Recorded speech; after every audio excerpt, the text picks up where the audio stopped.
I know what you're thinking there. You're thinking, what in the name of Christ is this thing here that I've just switched on? It's just some fella going, I know what you're thinking there. He's done that several times now. He's done 3 or 4 episodes where he started with, I know what you're thinking there. To be fair, he seems to get it right quite a lot. That's what you're thinking. You're thinking he's very accurate. I'll give him that. And the reason he's accurate is because he listens to his own podcast. So he's also a listener. So he's able to get into the mind of the listener because he's also a listener. That's how that works. I listen to this shit and I think, oh, I wonder what the listener is thinking as they listen to this. And then I go back and I re-record it and I say, I know what you're thinking there. Of course, by the time I get to that, you're thinking something different. But I know that as well. That's why I'm able to say now that you're thinking something different to that. I knew what you were thinking as I recorded this, and then I went back and listened and thought, oh wait, if we're listening to this slightly later, you'll be thinking something different. Because time moves on, you see things differently. And the first time round, you might have listened in the middle of the night, at the midnight hour when everything's full of ghosts and goblins. And you're creeping around your house trying to find a bathroom for a piss, and you press play on your phone and you go, oh Christ, there's some terrifying man on the internet saying stuff about his arse. 8 hours later on your morning commute, you press play again. You hear me saying the same stuff about my arse, and you're thinking, oh Christ, that sounds horrific. I better not play that in the office. I'll keep this in the car here, and I'll close the windows, and there'll be no ride sharing going on in here, I can tell you. I don't want anyone else to hear that I listen to this shit. What in the name of Christ? No.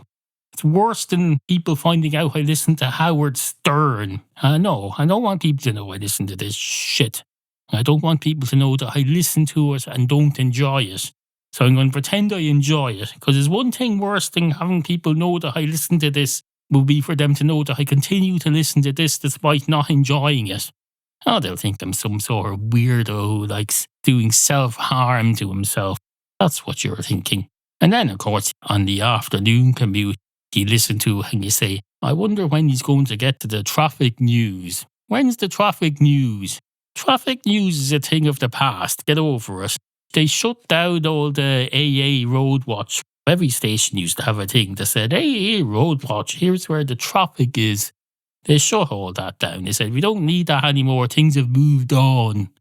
Now, I don't know what they mean, because it's not like they've abolished roads and traffic. Roads and traffic still exist. Everyone brings a map in their pocket now. It's like one of those maps where you'd have, if you're an army general and you're planning a battle, you put all these little model toy soldiers and pins on the map.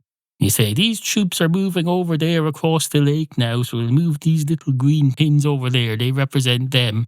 The enemy is over there at the other side of the road, and they're moving them around. Except this is all happening on an app on your phone. The map app on your phone even has virtual pins. You can say, oh, I'm here. I want to put a pin down here. And then you tap it, and it puts a pin down there. It says, this is where I am. Now, going from here to over there, so... let's say I want to go from this pin to over there. Tell me how to do that, telephone. And the telephone will say, certainly, I have the route planned. Do you want to avoid motorways? Do you want a pedestrian route? Or do you want to burrow underground like a rabbit? Do you want to go train only? Or do you want to go along the back roads like some sort of weirdo, like some Sunday driver, except it's a Monday afternoon? Don't do Sunday driving on a Monday afternoon. You'll confuse yourself. Messes with your metabolism, thinking, oh Christ, I was all getting ready to shut down for the evening, but he's doing a Sunday drive. That must mean it's not even a weekday. I don't need to go asleep until 3 in the morning then. That fucks up your metabolism and your internal clock. Don't do that. Don't do things on Mondays that should be done on Sundays. Unless, of course, you have weird hours, I suppose. I suppose not everyone has a 9 to 5 life. If you don't have a 9 to 5 life, that can't be helped. So ignore the proceeding. Probably not very helpful to you at all. No. And of course, you probably saw the new artwork for this show. It looks like a chalk outline of a head with the words "into your head." You probably saw that and he said, "Oh, this looks like an informative educational program where you learn about a different thing every day." I see there's an episode a couple of weeks ago called How Little Works. That sounds interesting. I'm going to subscribe to that. And then you subscribe to that and then you hear this. Well, the little episode is about 2 episodes behind this. So if you're looking for that, just go back to, I think it's number 329, something like that. No, it's not really.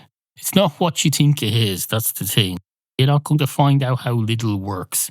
I don't give out trade secrets on here, for one thing. I'm not some sort of corporate espionage thing. You probably like those. You probably like listening to corporate espionage shows. You look down on people who listen to crime shows. You think, oh no, I don't want one of those crime podcasts where they talk about someone who's being murdered and follow the investigation. But I'll certainly listen to a corporate espionage thing. That's fine. No one gets hurt by that. It's just white collar crime is perfectly fine. There's not some fella being dragged along with a rope around his neck, being choked by some axe murderer. No, you think, oh, nice, clean corporate espionage. I wonder, are there corporate espionage podcasts? Let's look it up. Are there corporate espionage programs? Now, of course, the problem here, you have to remember, search in podcast apps doesn't work very well these days. It can't be reliable, but we'll try it anyway. Corporate espionage search. There's a show called I Spy. Let's see what that is. Spelled EYE. Listen to all night episodes of I Spy, first ad-free with a subscription to True Crime Australia. Well, that sounds very interesting and shit. No, thank you. And then there's True Spies, Espionage, Investigation, Crime, Murder, Detective, Politics. And I'm starting to think that was all the same thing. It's just another cheek of the same art, this espionage thing. It's all part of the crime thing. You're fooling yourself. You're going around saying, oh no, I don't want to listen to those crime, murder, porn shows. I'll just go to listen to a different type of crime instead. No, that's a load of bollocks. You're no better than the people who listen to murder porn. You're listening to corporate espionage. You're exactly the same as them. And you are. You're the same as them. You're no better than them. And they're no worse than you. They just happen to be into watching. I suppose they don't watch people being murdered. They listen to a fella talking about the investigation. And they say, hello, we've a great murder coming up for you today. This fella, he got stabbed in the face. And of course, that didn't kill him. Because much as being stabbed in the face is unpleasant, it doesn't mean you have to die from it. You're perfectly entitled to survive that. You don't have to die from that at all. What you don't want is for them to get through your face and into your brain behind. Now, the upper face, that's a big problem because your brain extends down behind the top half of your face. Your brain comes down there, as I understand it. I think it does anyway. Your nose is basically your first line of defense from being stabbed in the brain through the face. That's where the thing about big Roman noses comes from. They say, oh, someone's got a big nose, he's got a Roman nose. The Romans had that because they'd wear those suits of armour. They have to open up the hatch so they could see where they were going. So they evolved to have big noses because those are the people who survived being stabbed in the middle of the face. And their noses, of course, did continue to get bigger because it swelled up from being stabbed and all sorts of things. Wait, that wouldn't affect the evolution, would it? If your nose swells up, that wouldn't affect how you evolve, I suppose. Or would it? Maybe it wouldn't. Maybe it wouldn't. Maybe it would. We'll see. There's no way. There's no way of knowing. There's no way of knowing. Or is there? What did I even just say? I got distracted by a text on my telephone. A text I can't even see from here. I just saw it popping up on my phone. And I said, oh, that's a text. I think I'll try and guess what that is and who it's from while I'm in the middle of talking about how noses work. Oh, yes, it was the Romans thing. My theory was that they get stabbed in the nose a lot and that causes it to swell up and make it stronger. It gets more scar tissue around it, which would toughen up the nose area further. And then, of course, your nose will grow through your life. But then you get to the end of that, your next generation doesn't inherit your newfound big nose genes. No, that's not how it works at all. But still, that's not to say you don't have to pass everything on to your children. Let them earn their own living, earn their own nose. Think about yourself sometimes. You're allowed to, you can evolve and not have to pass it on. You can evolve a big nose that prevents you from getting stabbed. You don't have to feel guilty about that just because you can't pass it on to your kids. It's protecting you. You're probably extending your life. They're benefiting from you not dying because you have a big nose with scar tissue that's protecting you from being stabbed in the lower brain through your face. They do have the benefit of not becoming orphaned too early on in life. So they do benefit in that way. And of course, if that's still not enough for them, they should feel free to go out and get stabbed in the face or find some other less dangerous way to get scar tissue build up. You won't need to get stabbed in the face to build up scar tissue. You could just start picking your nose a bit too much and then you probably built up scar tissue that way by having minor injuries every day. That's what you do. You pick at your nose a bit. Don't do the bit where you pick it so much that the wall in the middle disappears. The inside of the front of your nose, you get a few bits of scar tissue every week and then eventually that builds up, becomes a dam that protects you from being stabbed in the brain through your nose. And that'll serve them well. Tell them if that's what they want. I'm very sorry I can't pass it on through my genes because that's not how evolution works.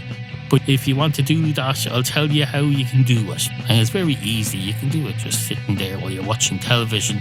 It's a lot easier than how I did it, I can tell you, son. Into your head, into your head, into your head, into your head, into your head. We've a lot to get on with today. Items that need to be attended to, issues that need to be addressed, topics. Topics. We've got lots and lots of topics. We're positively booming to the seams with topics. We've got topics coming out of my arse. Topics coming out of my arse. Why not? I've done it 2 or 3 times now. I might as well make a 3rd or 4th go at it. I've done this before. I've got topics coming out of my arse. Because they have to come out of somewhere. If they're not going to come out of my arse, they're going to come out of somewhere else. And it'll be the same topics, they'll just have come through a different route. Be like if you hold your breath. The air still has to come out somewhere. It's going to come out maybe through your sweat pores or wherever it does. What happens to air if you don't get it out through the normal channels? If you block your nose and your mouth, presumably it has to get out somehow. Maybe you break wind, you belch or you fart. That's the main ways for air to get out. Or else it goes through your eye sockets and then you get water pressure on your eyeballs or something, which is very bad. No, that's why you need to break wind if you're holding your breath for some reason. You need to make sure to break wind. I don't mean you have to force it, but if you feel wind in there that needs to be broken, don't hold that in if you're also holding your breath, because it has to go out somewhere. You're going to explode if you don't do that. And then you'll end up a burden on the healthcare system. He'll have to turn up at the A&E and say, hello, I held my breath and I forgot to let out the air. I forgot it has to come out somewhere. And of course, stupid me, I blocked it from coming out of my arse because society frowns upon stuff like that. And I worry about what people think of me. So I'm too uptight to fart. Even when my life depends on it, I'm too uptight to break wind. And of course, if you're holding your breath and holding your nose breath and your mouth breath, you can't really belch, so it has to go out the other way. And I didn't let that. Silly me. I'm one of those idiots spending the weekend in A&E looking like an idiot and apologising to everyone for taking up their valuable time that they could be using fixing broken legs. Whenever they get a minute, someone comes out and says, is there a broken leg I could be doing while I'm waiting for this x-ray to come through? Give me one of the simpler clean breaks. I can probably manage that in a minute or two if I'm quick enough. And then they get the leg and they fix it. Well, they don't. Ironically, if you have a clean break on a leg, They don't even try to fix it. They just put a plaster on it. But if it's a complicated break, they take it as a challenge to say, we're going to operate on that. We're not going to just let it heal. We're going to operate. We're not leaving that to Mother Nature. She's not a qualified surgeon. We're going to do it. We're going to set you up for an operation. We'll send you into this place.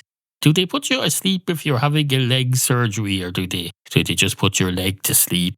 I don't know. When you turn up at some A&E with your leg broken, and I say, do you want us to give you a general anaesthetic and put your whole self to sleep, or will we just numb your legs? But you're going to be asking then, wait, when you say numb my legs, does that mean my legs will feel all tingly, like when my legs go asleep because I'm sitting badly? Or will they just go completely asleep and not feel anything? And they'll say, oh, I don't know. I'm just a surgeon. I'm not a patient. I don't know what that feels like at all. I just do the stuff. I get out my checklist, just like they do on an aeroplane that's having a... When you're on an aeroplane and there's some fault on it, maybe one of the engines fails, the co-pilot takes out a checklist. They go, turn off that, turn down the other thing. And then sometimes they have a checklist for what to do if all of the engines aren't working. And that's quite a difficult checklist, because it says, it doesn't say oh. It doesn't say oh at all. That's a circle. If it looks like it says oh, that's a checkbox that's more circular than square. It's just a normal checkbox. That's where you put your little tick. Read the thing beside it first, and then say, oh, have I done this? And then you tick yes. And then I don't know what happens then. No idea. I haven't the foggiest idea. I've never worked on an aeroplane. I've never worked on an aeroplane. Even if I had, that wouldn't mean I knew anything. Most of the people who work on aeroplanes aren't even employees of the aeroplane. They're just passengers getting some work done on their laptop. They're saying, oh, look, I'm working on an aeroplane. I'm just like the pilots. You're not like the pilots. You're just some fucking idiot in the suit on the way to some meeting somewhere, and you're doing some work on your laptop to try and earn that seat that's been put underneath you. You're not staff. You're no better than the people who go into McDonalds with their phones and start looking at their phones, checking Twitter. Now, maybe they were happen to work on Twitter and they're getting some work done during their McDonald's visit. Do people have working breakfasts in McDonald's? Here's a question for you. If so, how does that work? Because half the time now they say, breakfast is take out only. Take it out of here. So have your breakfast meeting up in the park somewhere. I suppose if they're not snobs, they should be perfectly fine with that. There's nothing wrong with having a business breakfast from McDonald's, take out, bring it up to St. Stephen's Green, as long as it's not raining. Although even if it's raining, then you can go up to one of the bandstands. I think they have shelters there. You can sit there for a while if it's not too cold. Have your business breakfast there.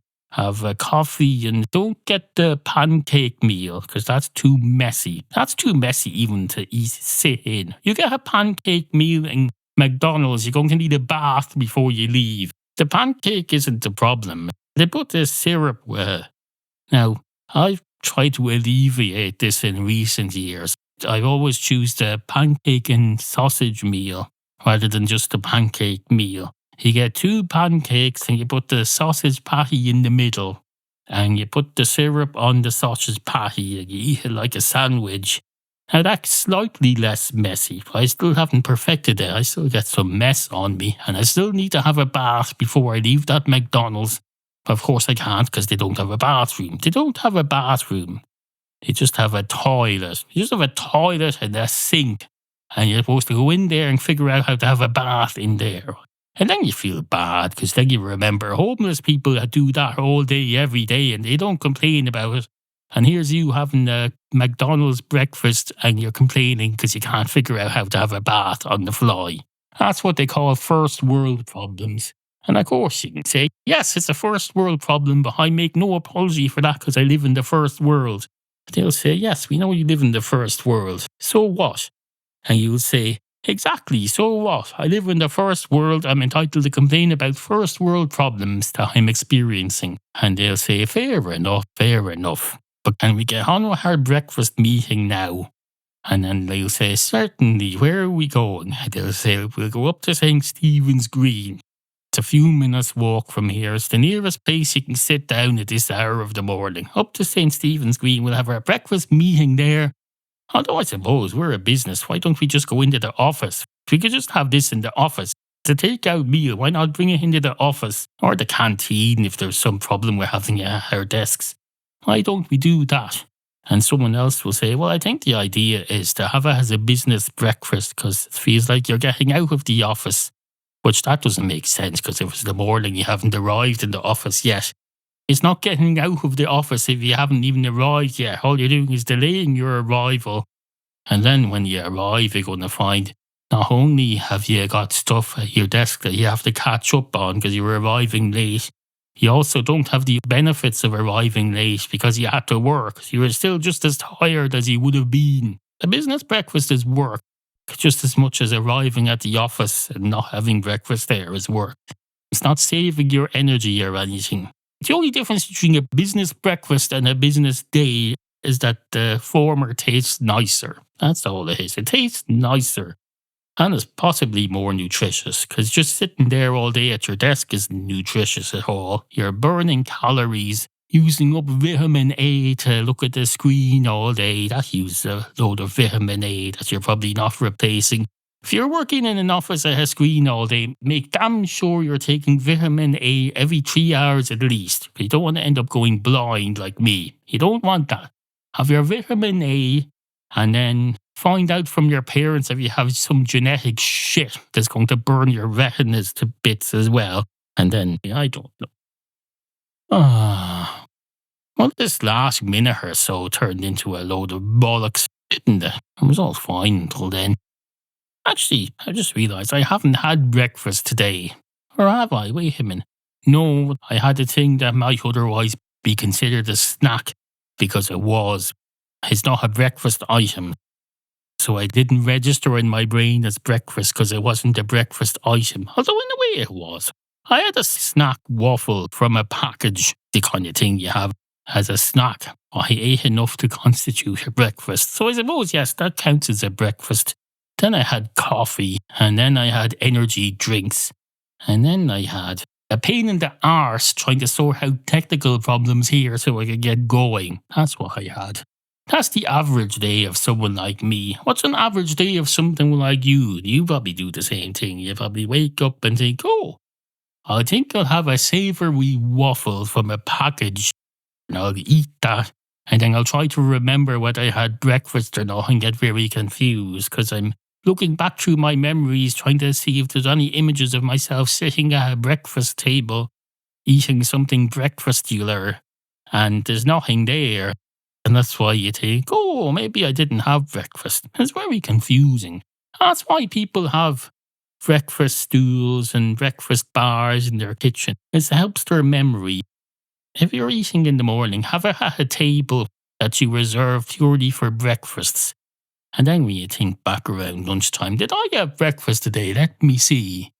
Because the way memory works is you remember the senses and the sounds and the images around you, and that jogs memory. So if you remember that you were in the kitchen at the breakfast bar, then you'll remember that you did have breakfast.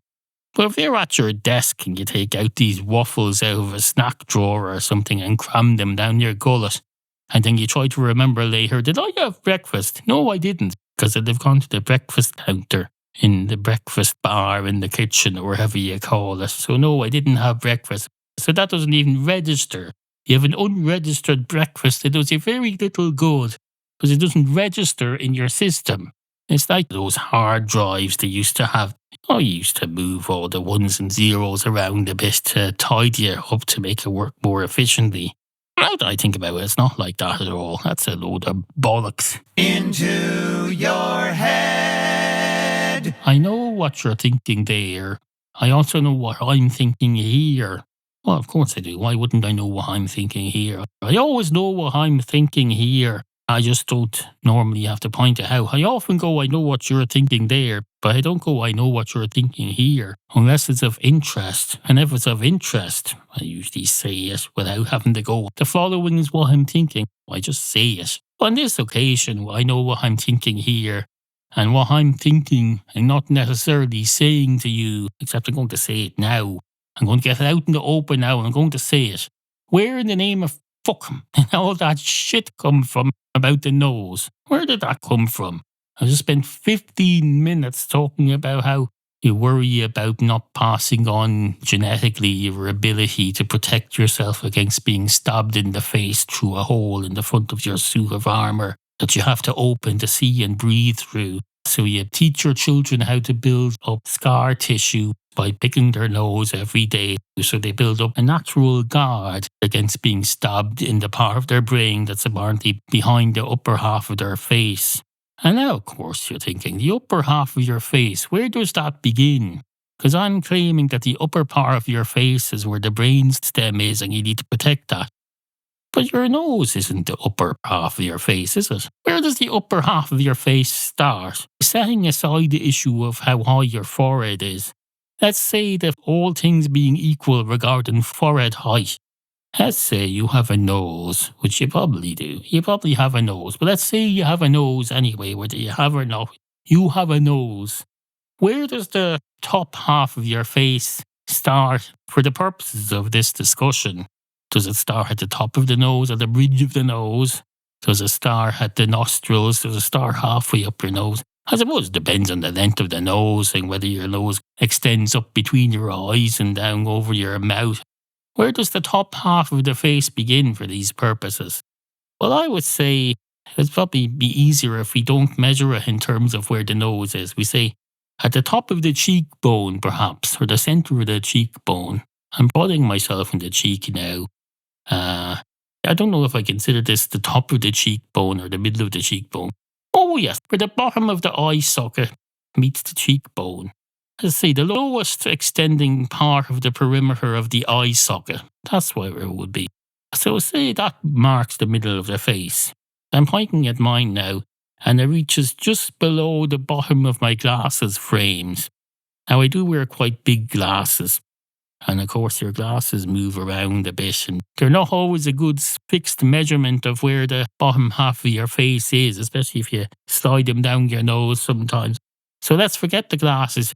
I'm just saying as a matter of interest, the place where I'm pointing on the bottom of my eye socket happens to be just below where my glasses frames come down to. Of course these glasses don't do very much for me, so I can just take them off and then they'll do even less for me. Well, how will that help with anything? I don't know. Because you can't pass your glasses on to your children genetically either.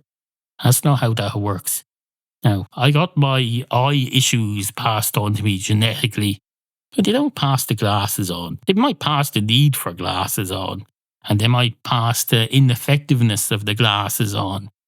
No, they don't pass the glasses on themselves. That would be a bit weird. So it's not like jewellery. You don't hand a pair of glasses down to your children through the generations. And if you did, hold on, wait a minute, do you? Maybe there's people who have very expensive eyewear, very expensive sunglasses, perhaps a solid gold monocle. I suppose it's not out of the question that they would hand that stuff on.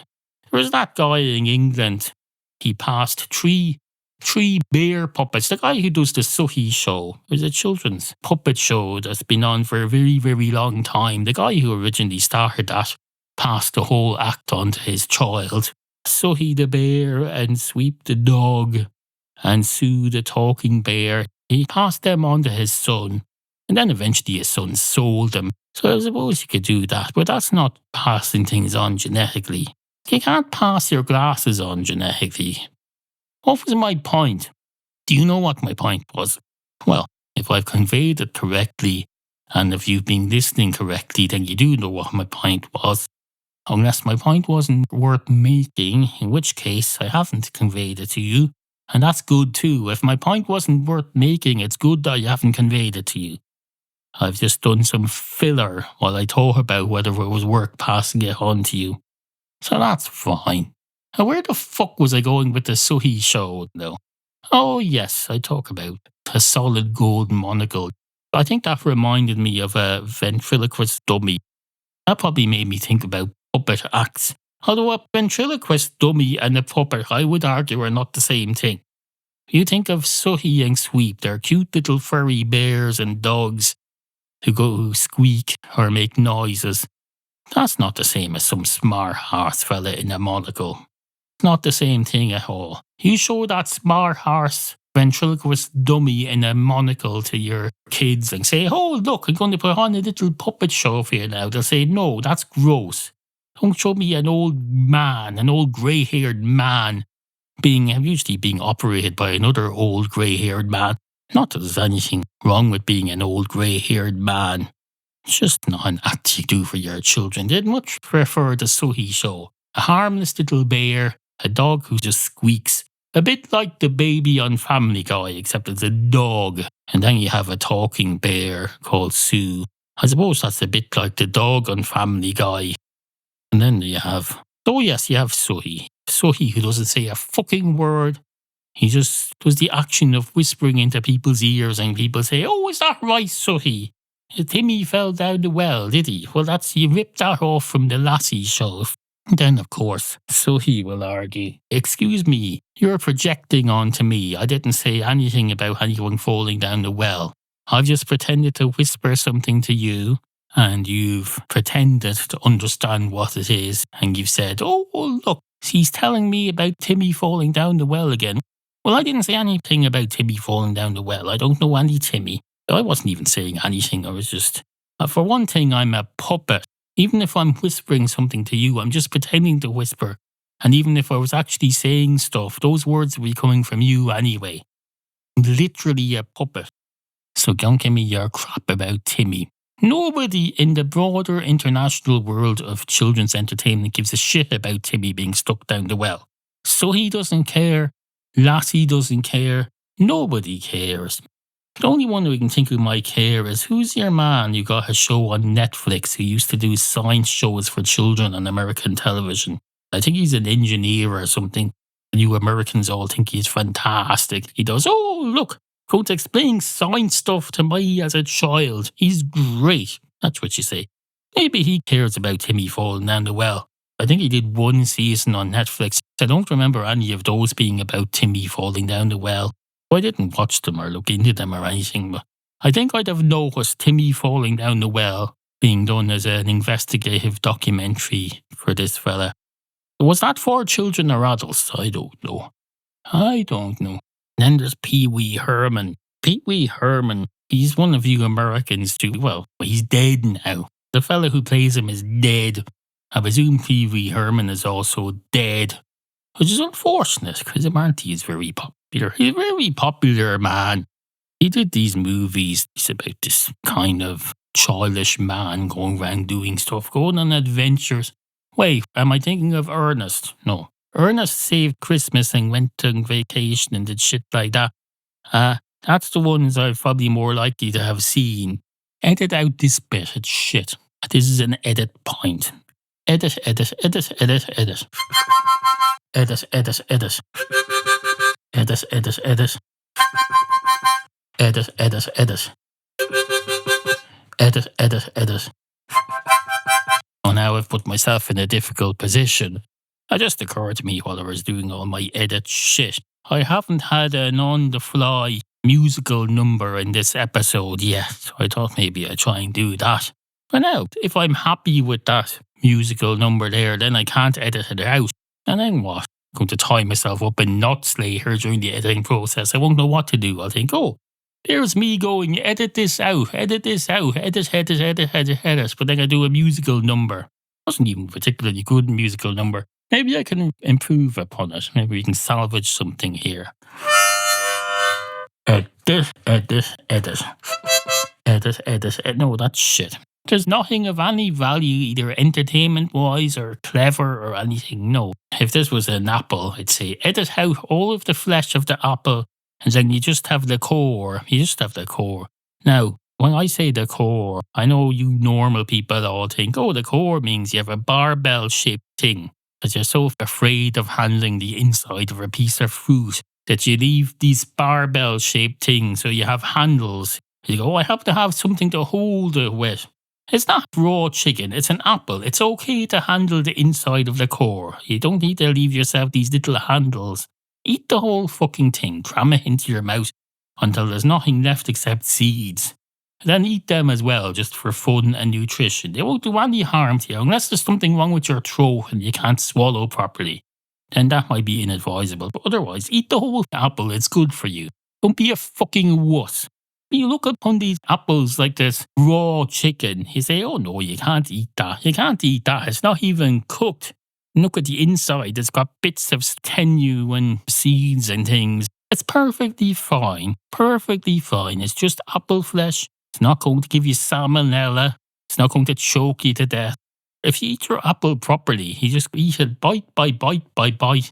Don't do this obsessive thing where you eat it until there's the shape of a core left. There isn't going to be a core if you eat it the way where you don't eat down to the core. You just eat and eat and eat.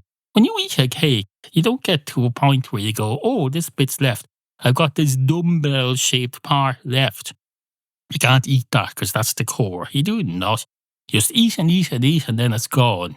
Do the same with an apple. There won't be the core doesn't exist until you eat it down to the shape of a core. The core doesn't exist at all until then.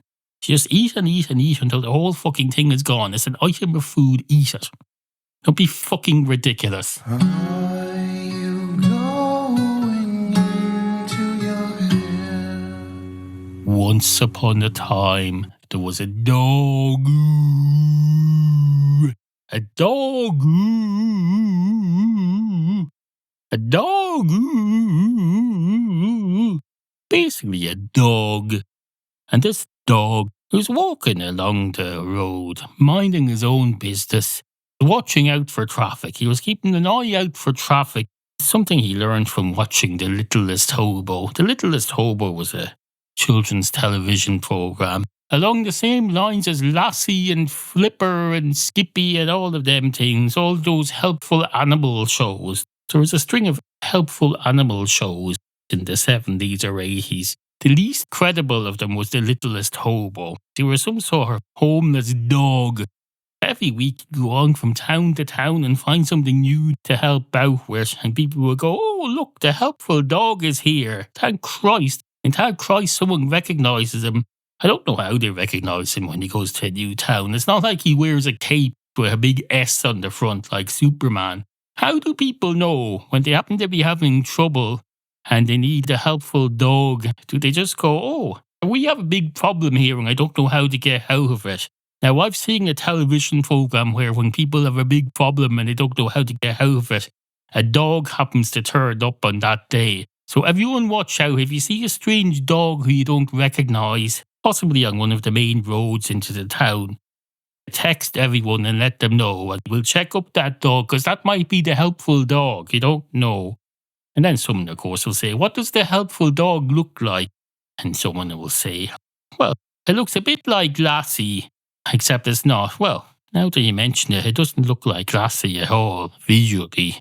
It looks like the Littlest Hobo. What does the Littlest Hobo look like? Someone else will say. And you say, well, you know Flipper. And they'll say, yes, I do know Flipper. And you say, oh, that's great. Can you get him to come in here then? And they'll say, I thought of that. But then I realise we've no waterways here at all. We've no rivers or canals. We're not near the sea. We've just got a little pond here. It's not connected to any waterways that Flipper could travel here along, unless Flipper happens to live near here or happens to be in a travelling aquarium or something. Do they have travelling aquariums like they do with circuses? Maybe they do. Do they have a big lorry that's full up with water, carry the dolphins and stuff in that? I don't see why not. If you can carry lions and elephants and tigers around to circuses, surely you can carry dolphins. Put them in a big tank and they can enjoy swimming. Be like being on an exercise bike on the back of a truck, except with water. You can be swimming along in the water. Swimming on the spot, not getting anywhere. It's a bit like running on the spot. If you're on a treadmill and you're running on the spot, you're running and running and running, but you're not travelling anywhere. I presume it's the same when you're in water on the back of a on the back of a lorry. You're in a water tank. Perhaps you're a dolphin. Perhaps you're a human being. I don't know. Maybe. I presume if you're a circus and if you're in a circus that does have water acts like dolphins, presumably they have human performers who swim as well, because they'd have to swim with the dolphins and stuff. So they might travel in the tank as well, because they have to have the tank there for the dolphin in the back of the lorry. So you might as well get some work done while you're traveling. Do your warm-up rehearsal swimming in the tank with the dolphin in the back of the lorry. Because it's not like they're going to say, oh, this is a short trip. We won't fill up on water today. We'll just bring the dolphin in the back of the truck. Can sit in the back seat. No, they have to have the water. They have to have the tank of water for the... Or do they? Wait a minute. Can you transport a dolphin in a normal vehicle? I say a normal vehicle. I mean, no, maybe not a car, but in the type of truck in which you would bring a farm animal. Can you transport a dolphin in that? And you say, oh, it's only a short trip. They don't need water. Or maybe you'll be like when you're climbing Mount Everest, you bring your own little bottle of oxygen on your back. Maybe they can bring a bottle of water on their back. Humans do that all the time. Humans carry around water with them. When they know they're not going to be near water for a while, they bring a bottle of water out with them. Now, of course, they're not going to be able to swim in it, but it'll be enough to keep them going. If they need some water, they take the tap off and just dip their snout into it and drink it and breathe it at the same time. Wait, I don't know if dolphins drink water. Maybe dolphins drink air. They breathe water, of course. So creatures who breathe air drink water. So presumably creatures who breathe water drink air. So if you're carrying a dolphin like that, you have to give it a bottle of air as well. Or maybe it just comes up above the surface and that's where you have the air. Just have the air literally in the air above the surface of the water. I suppose that could work. Now, I've just realised, if you're a dog, and you're probably not a dog, but you probably have dogs, and people worry about how their dogs eat things. They hear things like your dog can eat a bar of chocolate and die and stuff like that. So you're probably thinking, what if my dog picks up an apple and just eats it all in one go? That'll just block its throat. Well, I didn't say to eat it in one go. In fact, you could learn something from your dog there, because your dog isn't chewing that down to the shape of a dumbbell and then abandoning it. No, your dog takes a big bite out of that and then drops it, but not intentionally. It's perfectly happy to eat the whole thing. It's just not able to hold on to it, so it takes a bite and then it falls. But if it manages to get it to the point where it eats the whole thing, it doesn't say, oh, I'll just take a bite. I'll leave that bit in the middle because that's the bit you leave. No, that bit in the middle of the apple doesn't exist until you create it by eating around it. It doesn't exist until you create it by literally sculpting the core of an apple into existence. It's fucking ridiculous. Even your dog wouldn't be stupid enough to do that. Your dog would say, oh, this is the round thing, I'm eating it. Or else I'm catching it. It was thrown at me and I don't recognise it as food. Well, I certainly don't recognise it as a core. Think, oh, look, this core, this is like nuclear waste. You have to bury it somewhere. No, don't be fucking ridiculous. Fucking ridiculous, that's what that is. Anyway, good morning.